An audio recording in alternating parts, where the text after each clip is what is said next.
Wadillah yafadka, uruslah Allah, Allah akan menguruskan.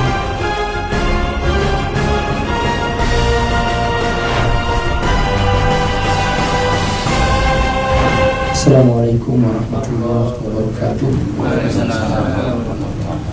Alhamdulillah, wassalatu wassalamu ala rasulillah wa ala alihi wa sahbihi wa man wala. Asyhadu an la ilaha illallah wahdahu la syarikalah wa asyhadu anna Muhammadan abduhu wa rasuluh. Allahumma shalli ala Muhammad wa ala alihi wa sahbihi ajma'in. Wa ba'd. Bapak Ibu rahimakumullah, salah satu kewajiban kita yang paling pokok mengapa kita diciptakan adalah bahwa kita hendaklah bersungguh-sungguh mengurus Allah Subhanahu wa ta'ala. Suatu hari Rasulullah sallallahu alaihi wasallam mengajak salah seorang sahabatnya yang masih muda, disebut Ulam, sebutannya Ulam, namanya Ibnu Abbas. Waktu itu masih kecil, Ibnu Abbas diajak oleh Rasulullah SAW berjalan mengendarai sebuah kendaraan. Lalu di tengah jalan Rasulullah SAW berpesan kepada Ibnu Abbas, "Ya Ulam, ihfazillah yahfazka." Wahai anak muda, jagalah Allah, Allah akan menjagamu. Uruslah Allah, Allah akan mengurusmu. Bapak Ibu rahimakumullah, apapun pekerjaan kita, apapun profesi kita, masing-masing kita hendaklah mempunyai kontribusi untuk mengurus Allah Subhanahu wa ta'ala. Karena kalau tidak ada sinergi, berapa banyak kecerdasan dari Bapak Ibu hanya untuk keperluan-keperluan yang sifatnya sementara. Sementara Allah Subhanahu wa ta'ala tidak kebagian dari kecerdasan yang Bapak Ibu punya. Contoh misalnya, ya, ada salah seorang, dia ahli manajemen misalnya, dia berhasil membangun sebuah manajemen yang sangat rapi di perusahaannya. Nah, alangkah indahnya jika kemampuan dia dalam ilmu manajemen ini diperbantukan, katakanlah, untuk mengelola sebuah pesantren misalnya, sehingga manajemen pesantren itu menjadi manajemen yang rapi, profesional, seperti dia mengelola perusahaannya. Nah, contoh, ya, seperti itu kita bersinergi sehingga umat Islam menjadi indah. Seringkali kalau urusan agama, banyak umat Islam tidak rapi. Karena apa?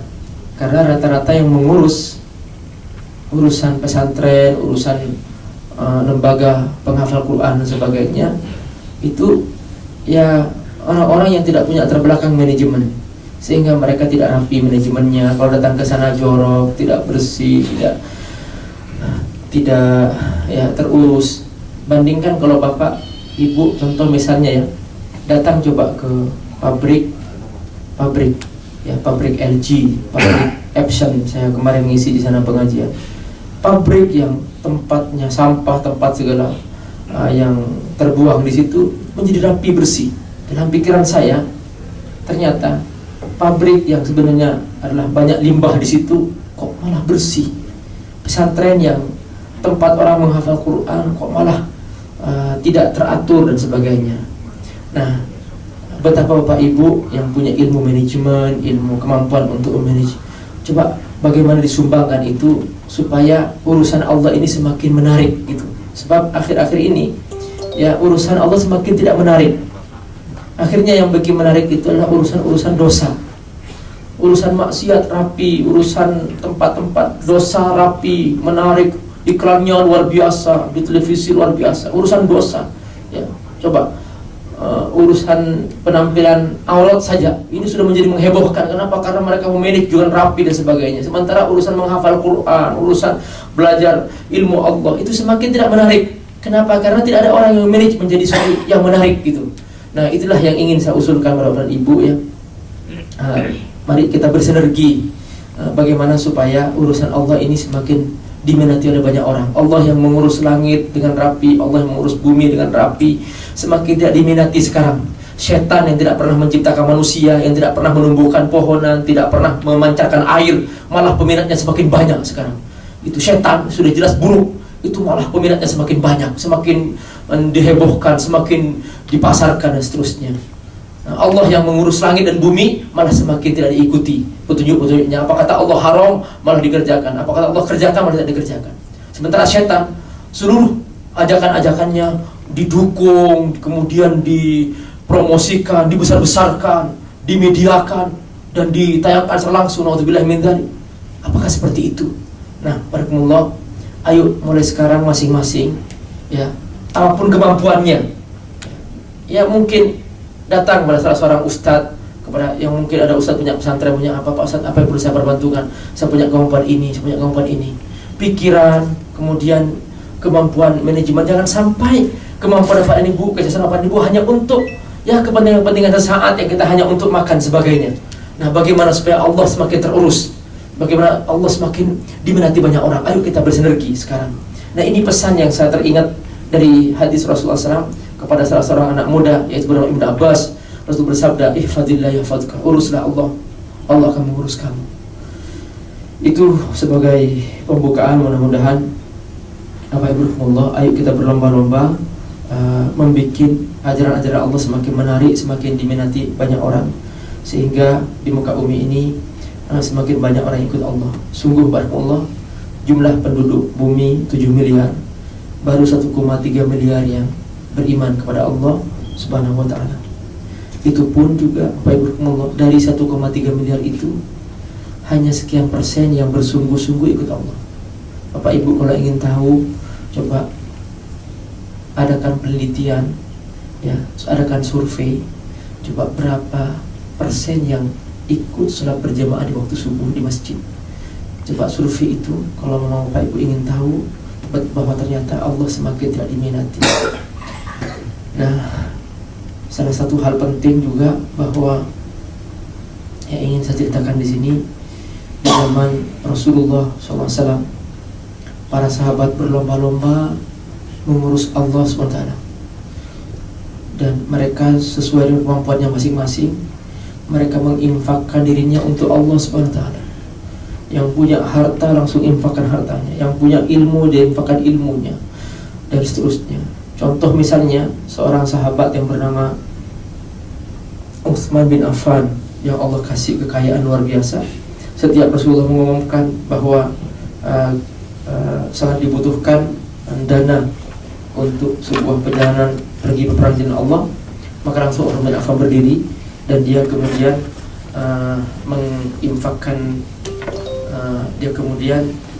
menginfakkan hartanya sekali waktu itu berkali-kali, yaitu sekitar 100 unta. Setiap saat berinfak 100 unta. Bapak Ibu tahu 100 unta itu sama dengan 4 miliar sekarang.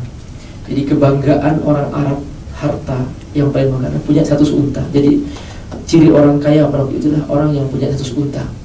Nah, Utsman bin Affan sekali berinfak 100 unta. Salah seorang sahabat lagi bernama Abdurrahman bin Auf, dia sukses setelah berdagang. Dia sekali berinfak juga 100 unta. Ketika meninggal dunia dia sudah berinfak 1000 unta.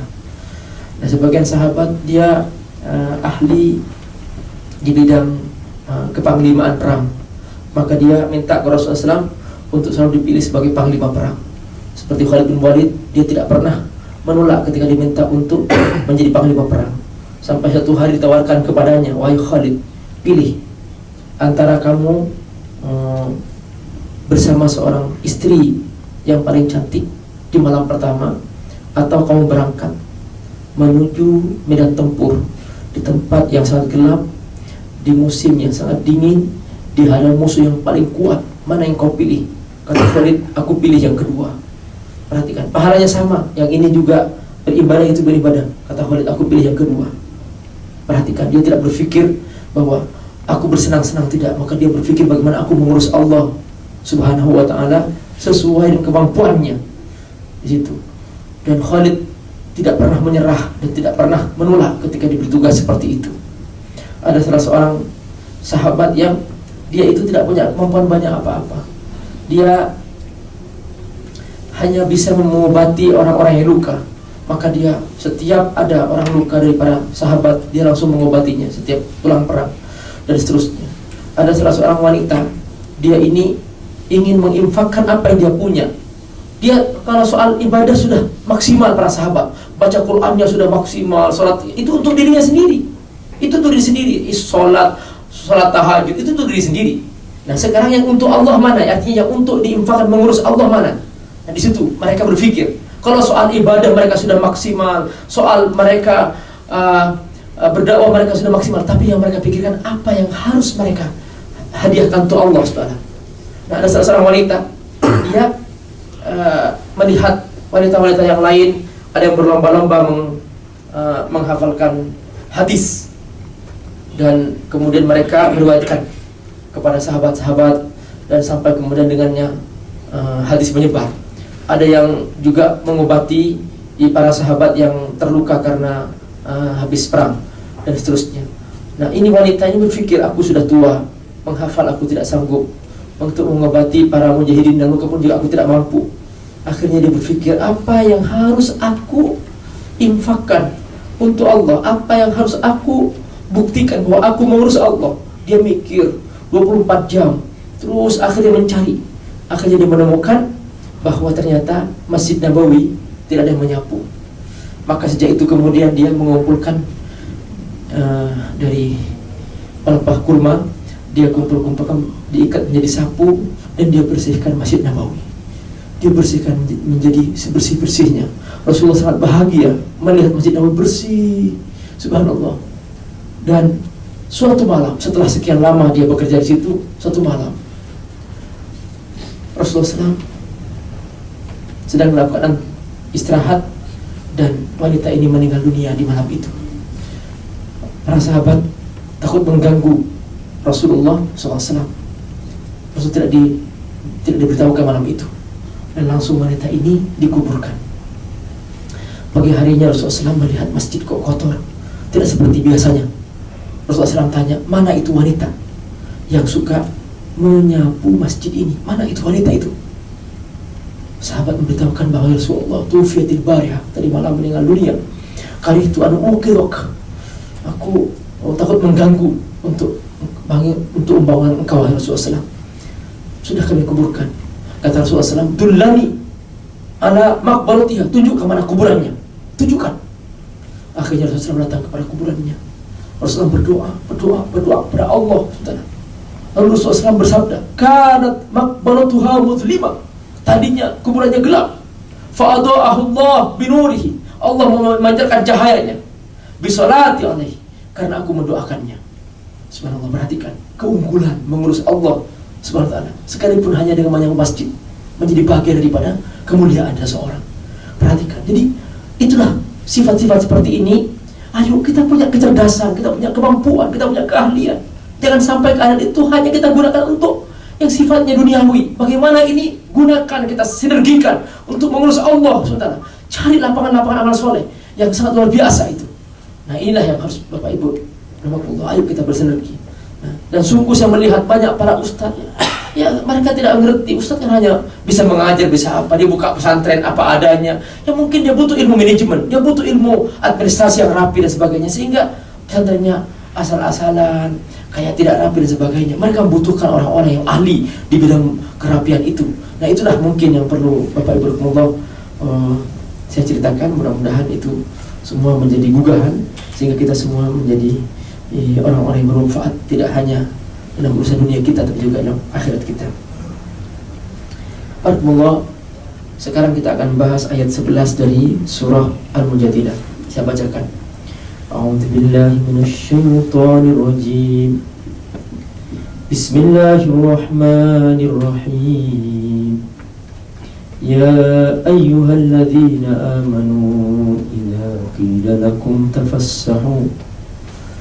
تفسحوا في المجالس فافسحوا يفسح الله لكم وإذا قيل انشزوا فانشزوا يرفع الله الذين آمنوا منكم والذين أوتوا العلم درجات والله بما تعملون خبير.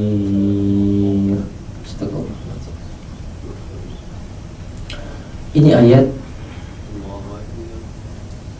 menceritakan tentang pentingnya majelis ilmu. Dan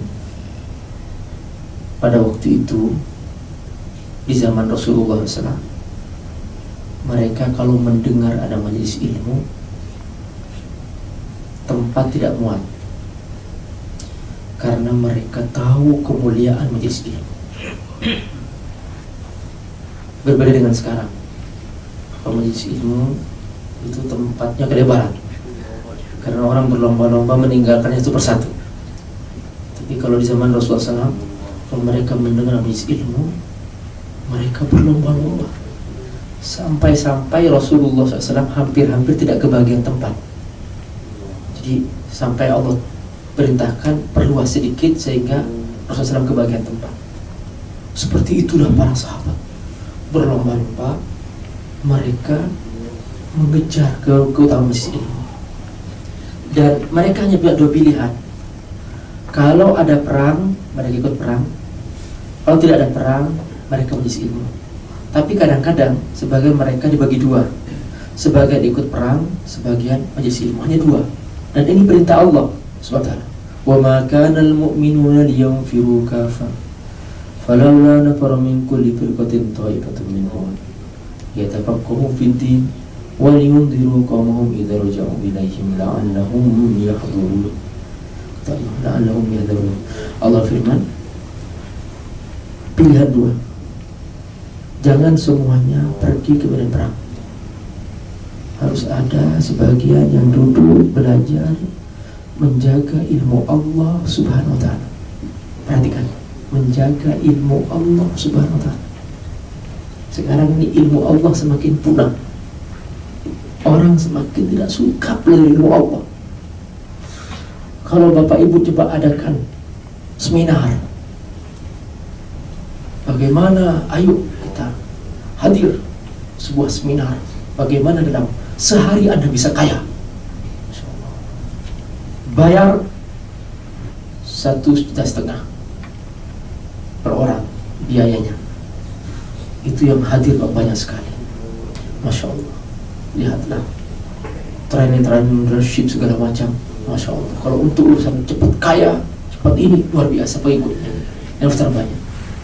Coba, ayo kita adakan seminar lagi. Bagaimana Anda masuk surga gratis? Yang datang banyak nggak? Sedikit ya, sedikit. Jadi belajar ilmu Allah itu sudah semakin tidak diminati. Saya saja Pak, seringkali diajak orang, kawan-kawan saya itu nanya, Brother Amir, why did you study tafsir? What is tafsir? Kamu kenapa belajar tafsir? No money in tafsir, gak ada uangnya di situ. Who can you get money? Who can you get life from tafsir Quran? Nothing. Mereka mengatakan begitu. Gimana kamu bisa hidup? Gimana kamu bisa membiayai anak istri kamu? Kamu belajar Quran itu gak ada uang di situ. Mereka mengatakan seperti itu. Jadi ilmu Allah semakin tidak diminati. Saya termasuk salah seorang direktur sekolah tinggi ilmu Usuluddin di Al-Hikmah. Itu jurusan ilmu tafsir hadis. Itu Pak, kita pontang-panting mencari mahasiswa. Ya Allah, pontang-panting ke sana kemari. Yang penuh itu jurusan akuntansi, jurusan keuangan, komputer, teknologi, IT. Masya Allah, dikejar berlomba-lomba. Masya Allah. Kalau urusan dunia luar biasa. Berarti ilmu tafsir. What is this? Nothing. Orang semakin tidak tertarik dengan ilmu Allah sebenarnya.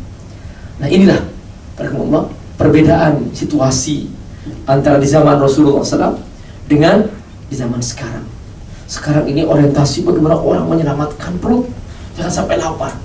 Dulu di zaman Rasulullah SAW orang bekerja keras bagaimana menyelamatkan diri jangan sampai terkena api neraka. Bagaimana mereka masuk surga, itu perjuangan mereka. Nah sekarang ini akhirat sampingan, dunia tujuan. Kalau dulu akhirat tujuan, dunia sampingan.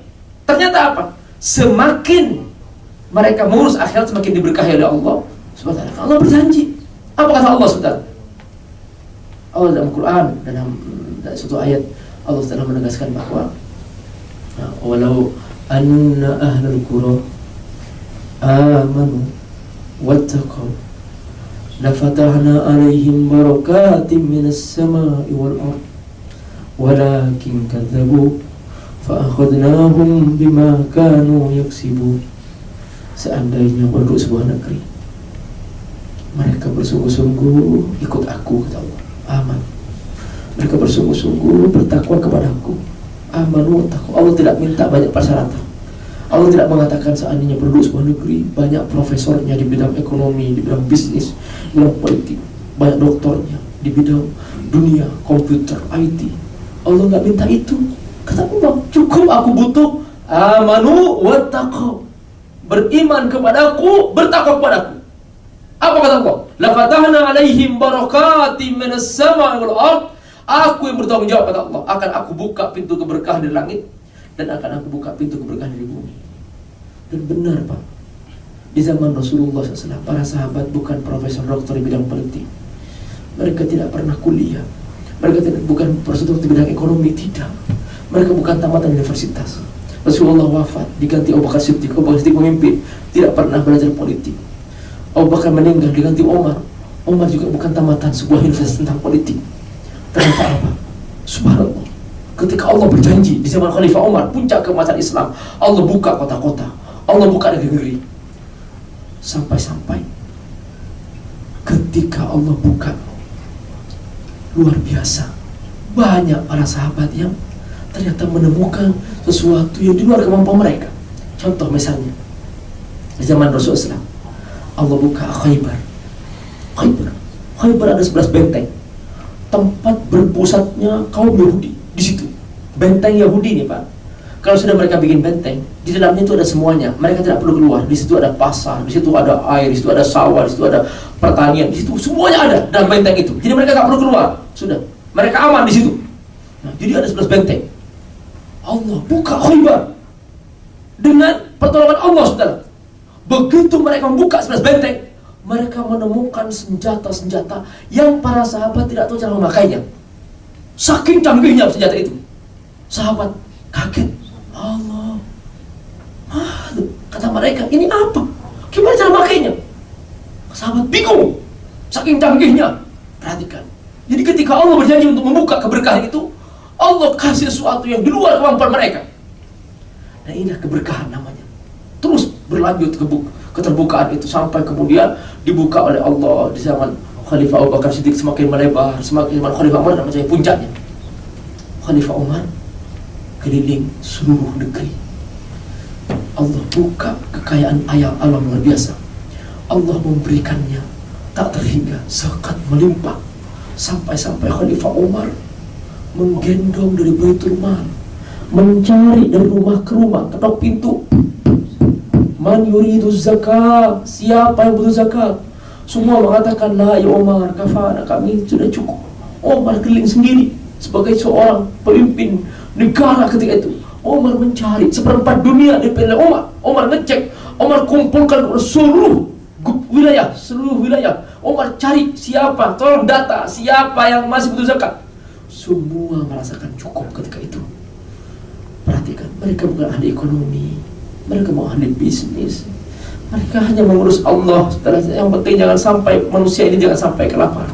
Akhirnya apa? Di puncak sukses Umar ini, kemudian barakallah, begitu Umar sudah mencapai kesuksesan, Umar tidak sempat bersenang-senang. Nah, ini bedanya.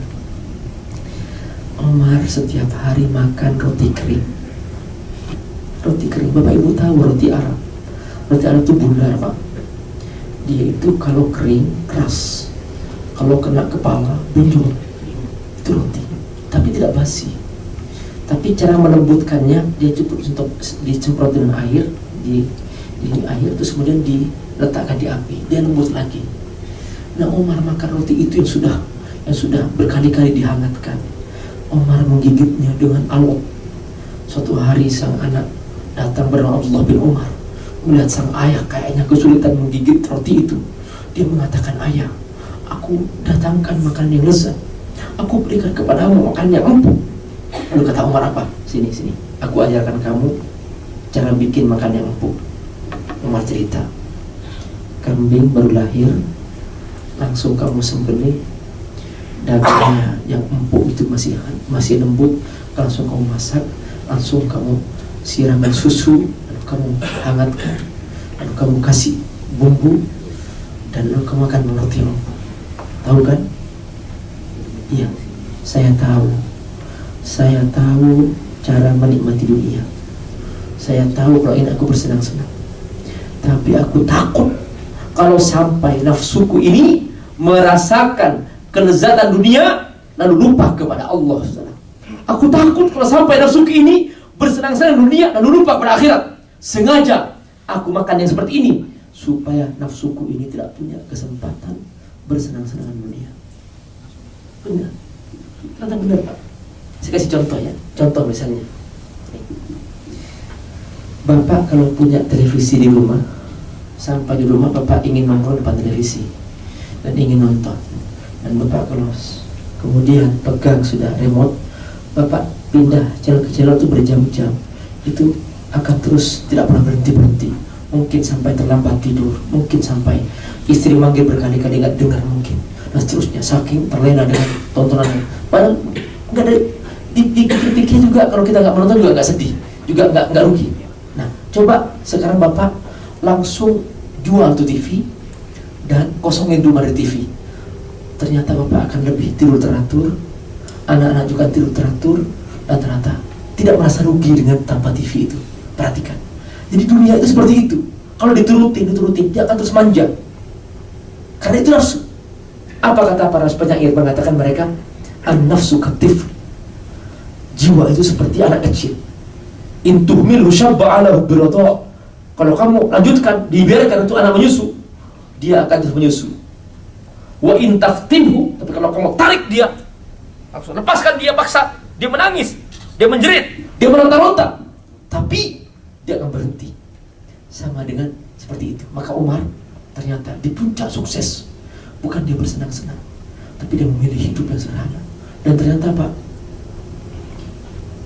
saya menemukannya, mana ini di tengah orang kafir. Bapak tahu pemilik PT Honda di Jepang, itu dalam ceritanya, dalam cerita yang saya baca, ternyata dia itu tidak menikmati kekayaannya yang setiap tahun mencapai 800 juta dolar. Ternyata apa? Dia tidur di sebuah gubuk kecil, di rumah kecil dia, di situ dia malah bercocok tanam, dia malah makan di situ, dan dia sederhana, bukan bersenang-senang dengan kekayaannya. Anaknya disuruh bekerja sebagai tukang bengkel di Jepang. Ya Allah, ternyata orang justru ya semakin mencapai puncak biasanya dia semakin sederhana dan semakin bahagia dengan itu. Dan Umar bin Khattab di puncak dia paling adil, di puncak dia paling sukses, dia malah hidup sederhana. Sampai kemudian satu malam Umar bin Khattab dia selesai sholat maghrib, dia menangis sampai basah, air mata ini membasahi tempat sujudnya. Istrinya Ummu Kulthum mendekati, dia melihat begitu banyak air mata yang menitis itu. Lalu kemudian ditanyakan oleh istrinya Ummu Kulthum, ya Umar, ya Amirul Mukminin, mayukik, kenapa aku menangis? Mayukik, kenapa aku menangis? Alas takut adalta, bukan kau telah berbuat adil, bukan kau telah sukses, tidak ada seorang pun yang menderita, semua orang sudah senang denganmu, kenapa kau menangis? Kenapa kau masih sedih? Orang sudah senang denganmu, orang sudah merasakan keadilanmu sehingga kamu benar-benar telah berbuat untuk hak-hak mereka. Tidak ada yang kau zalimi. Bandingkan dengan sekarang, Pak. Coba berapa juta manusia, berapa ribu manusia yang dibunuh di Syria? Lebih dari 120.000 manusia dibunuh.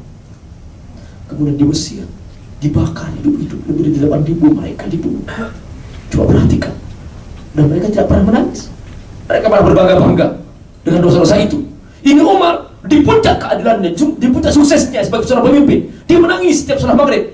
Sampai istrinya bertanya, "Ya Umar, ya Umar, kenapa kau menangis?" Faqala Umar bertanya. Umar menjawab, "Inni khasyitu ayyas al-rabbi." Aku takut kalau satu saat Allah menanyakan kepadaku di hari kiamat, "Ya Umar, wahai Umar, lima asalatul tariq, kenapa kamu tidak perbaiki jalan-jalan? Saqatal hisan fil Iraq." Ada seekor kuda tergelincir karena sebuah lubang di sebuah pojok jalan di Irak. Kata Umar, apa yang akan kujawabkan kepada Allah? Allah tanya kepada aku, Umar, seekor kuda tergelincir, dia patah kakinya, dan lubang itu kau tidak perbaiki. Berarti pada Allah, kepemimpinan itu akan diminta pertanggungjawaban sampai kepada urusan binatang hidup negeri itu, bukan hanya manusia. Satu orang kelaparan dia bertanggung jawab di hari kiamat. Itu seorang pemimpin. Begitulah Umar, saya takutnya kepada Allah Subhanahu. Nah, inilah yang membuat mereka sukses. Jadi inilah yang membuat mereka berkat. Ternyata apa Pak Allah? Karena mereka mencari ilmu. Perhatikan, inilah dia. Ya ayyuhalladzina amanu idza qila lakum tafassahu fil majalis. Jika dikatakan kepada kalian, ayo perluas. Jangan sampai terlalu sempit. Fafsahu yafsahillahu lakum. Kalau kalian perluas, Allah akan memperluas juga. Ternyata berkumpulah memudahkan orang lain akan memudahkan diri sendiri. Ini pelajaran penting dalam Islam. Kalau Bapak Ibu suka mempermudah urusan orang lain, pasti akan dimudahkan urusan kita sendiri. Kalau Bapak Ibu egois, maka juga Allah akan mempersulit dirinya sendiri. Akan Allah mempersulit orang tersebut. Begitulah dalam Islam. Kata Allah, fafsahu yafsahillahu lakum. Jangan sampai dipersempit orang. Ini termasuk banyak makna di sini. Bisa makna majlis ilmu, bisa makna urusan kehidupan. Siapa yang suka memudahkan orang lain, Allah akan mudahkan. Yassiru la tu'assiru, mudahkan. Jangan sampai mempersulit orang lain. Siapa yang menghilangkan kesedihan orang lain, Allah akan menghilangkan kesedihannya. Makanya dalam banyak hadis Rasulullah bersabda tentang masalah ini, ya, man yassaru an muslimin yassarahu Allah yawmal qiyamah. Orang yang memudahkan untuk urusan orang mukmin, Allah akan mudahkannya untuk hari kiamat. Contoh misalnya nih, ada dua orang sama-sama sakit di rumah sakit. Satunya ini minta kepada kawannya, tolong aku doain ya, aku sedang sakit. Kalau yang kawannya ini egois, dia mengatakan, lu doa sendiri aja, aku juga sakit kok. Ini orang egois. Jadi jawabannya, perhatikan, doain aku ya, aku sedang sakit nih. Kata kawannya, aku juga sakit. Ya udah, lu doa sendiri aja, aku juga doa sendiri. Ini namanya orang egois. Tapi dalam Islam tidak. Tafassahu yafsahillahu lakum. Kalau kalian memperluas bagi orang lain, maka Allah akan memperluas bagimu. Berarti berkumul. Kalau ajaran Islam, ketika Anda sakit dan Anda menemukan seorang Anda yang sakit minta tolong kepada Anda untuk didoakan, Anda segera mendoakannya. Maka doakanlah dia. Maka dia dalam keadaan sakit, dia sakit parah daripada saudaranya, dia mendoakan, ya Allah sembuhkan si fulan. Maka kata Rasulullah SAW, ketika dia berdoa seperti itu, langsung mereka turun dan mereka mendoakan untuk dia. Wa anta kadzalika, kamu juga sembuh. Begitulah indahnya Islam. Makanya kata Allah, tidak ada yang sia-sia. Fafsahu yafsahillahu lakum. Kalau kamu perluas orang lain, Allah akan perluas untuk kamu juga. Kita perluas rezeki orang lain, Allah akan perluas rezekinya. Begitu. Makanya dalam diri kita, mindset kita, jangan biasakan mindset egois.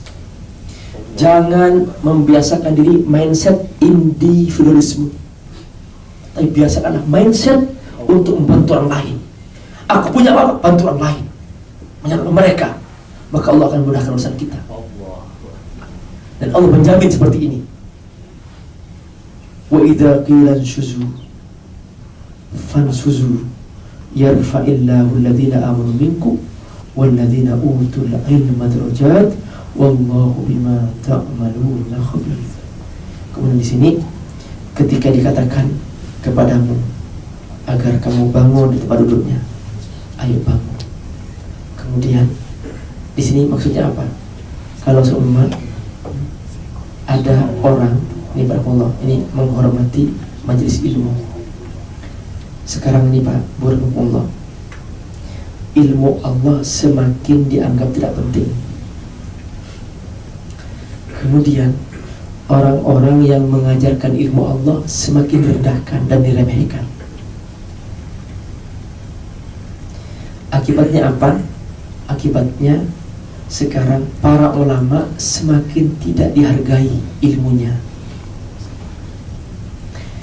Lalu gimana? Orang semakin tidak mau minta pendapatnya. Ketika tidak mau pendapatnya, maka mereka tidak pernah membutuhkan para ulama. Akhirnya apa? Akhirnya para ulama semakin tidak dihormati. Mereka semakin tidak mendapatkan posisi. Perhatikan, di sini ada perintah. Wa idza qila shuzu fanshuzu. Ketika Rasulullah datang, diperintahkan ayo berdiri untuk menghormati kedatangan seorang yang alim ini. Masya Allah, Alhamdulillah. Ini hampir semakin hilang sekarang. Orang membawa ilmu Allah semakin tidak dihargai, semakin tidak penting. Tapi coba, oh ini bos, Pak Ustadz ini bos, Masya Allah, harus berdiri semuanya. Jadi kalau urusan dunia dibesarkan, ilmu Allah nggak penting, nggak penting. Perhatikan, Allah mewakili Allah, membawa ilmu Allah, Al-Quran, semakin tidak dihargai. Perhatikan, Allah, ini ada perintah dari Allah. Wa idza qila shuzu fanshuzu. Kalau diminta berdiri, berdirilah untuk menyambut bagaimana kemuliaan ilmu Allah, saudara. Lalu apa kata Allah? Allah memberikan definisi, yarfa'illahu alladhina amanu minkum. Allah mengangkat seseorang karena imannya. Walladzina utul ilma darajat. Dan seorang yang bertambah ilmunya, yang lebih banyak ilmunya, maksudnya ilmu Allah di sini, ilmu Al-Quran, ilmu Al-Hadis, ilmu tafsir di sini berarti Allah. Wa alladzina utul ilma darajat. Kata Rasulullah, fadlul alim ala adnakum kafadli ala adnakum. Kemuliaan seorang yang berilmu di antara kalian jauh lebih mulia seperti kemuliaanku kepada orang yang rendah di antara kalian. Dalam hadis yang dikatakan ma bainas sama wal ard, antara langit dan bumi. Barakallah. Dulu di zaman Rasulullah SAW, para sahabat saking memuliakannya Rasulullah SAW, mereka sampai menadah air wudhu. Air wudhu Rasulullah SAW ditadah sampai seperti itu, sampai berlomba-lomba. Tapi bukan artinya bahwa sekarang kalau ada seorang yang alim kemudian dia ambil wudhunya, bukan seperti itu. Tapi minimal kita bahwa kita ini sekarang ada rasa kerinduan terhadap ilmu Allah, saudara. Kita merasa butuh ilmu Allah, saudara. Kita belajar ilmu Allah.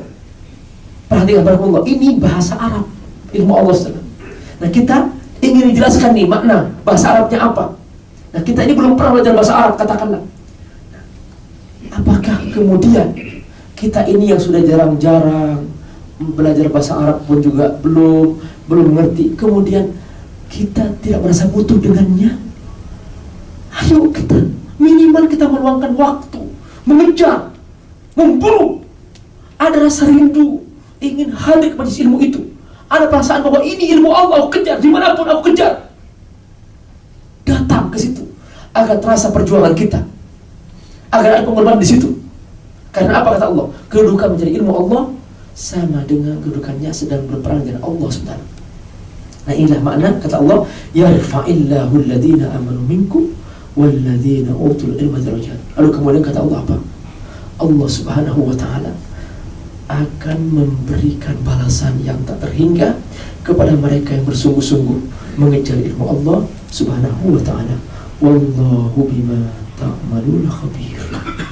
Allah mengetahui apa yang kalian kerjakan. Semua nampak bagi Allah. Jangan merasa takut tidak kebagian pahala. dalam mencari ilmu Allah SWT. Penutup dari kajian kita pagi ini, saya akan ceritakan beberapa contoh kesungguhan para ulama mencari ilmu.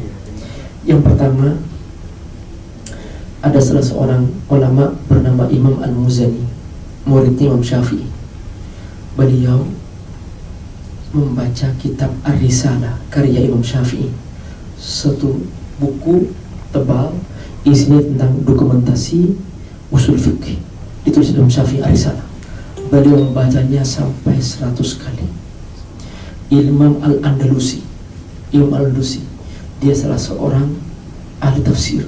Beliau mengatakan bahwa beliau telah membaca 124.000 tafsir. Beliau telah membaca 124 tafsir. Kemudian ada juga sebagai ulama lain, dia juga membaca 100 kali Sahih Bukhari dan seterusnya. Jadi mereka berlomba-lomba untuk mencari ilmu. Sampai-sampai saya pernah membaca kisah salah seorang ulama. Beliau dari saking hausnya mencari ilmu, sampai selama 30 tahun dia tidak punya bekal. Dia hanya minum air zam-zam di kota Makkah hanya untuk berguru mencari ilmu hadis, ilmu tafsir di Masjidil Haram. Dia hanya minum air zam-zam, hanya itu bekalnya. Imam Ahmad bin Hanbal, beliau dari saking mendapatkan ilmu, beliau sampai makannya mencari beras-beras yang jatuh dari pinggiran jalan, dari yang diangkut orang, dia kumpul-kumpulin hanya untuk makan, bekal untuk mencari ilmu, dan seterusnya. Kisah-kisah para ulama sangat luar biasa. Ada sampai salah seorang ulama mengumpulkan satu buku berjudul Sabrul Ulama fi Syada'idi Talabil Ilm, sabarnya para ulama dalam mengurus ilmu Allah Subhanahu wa taala. Barakallah. Ayo kita menjadi bagian dari proses mengembalikan kemuliaan ilmu Allah ini. Ayo kita menjadi bagian dari proses bagaimana caranya supaya Allah semakin disenangi orang. Ayo kita berjuang bagaimana supaya Allah semakin dimuliakan oleh hamba-hambanya. Sekarang sudah zamannya kita di akhir zaman, di mana orang lebih suka memuliakan syaitan daripada memuliakan Allah, dan orang lebih suka ikut acara syaitan daripada acara Allah, dan orang lebih suka mempromosikan acara syaitan daripada acara Allah. Dan mari kita berjuang untuk mengimbangi proses ini sehingga kita menjadi orang-orang yang dimuliakan oleh Allah SWT. Subhanakallah bihamdika asyhadu an la ilaha illa anta astaghfiruka wa atubu ilaik. Wassalamualaikum warahmatullahi wabarakatuh.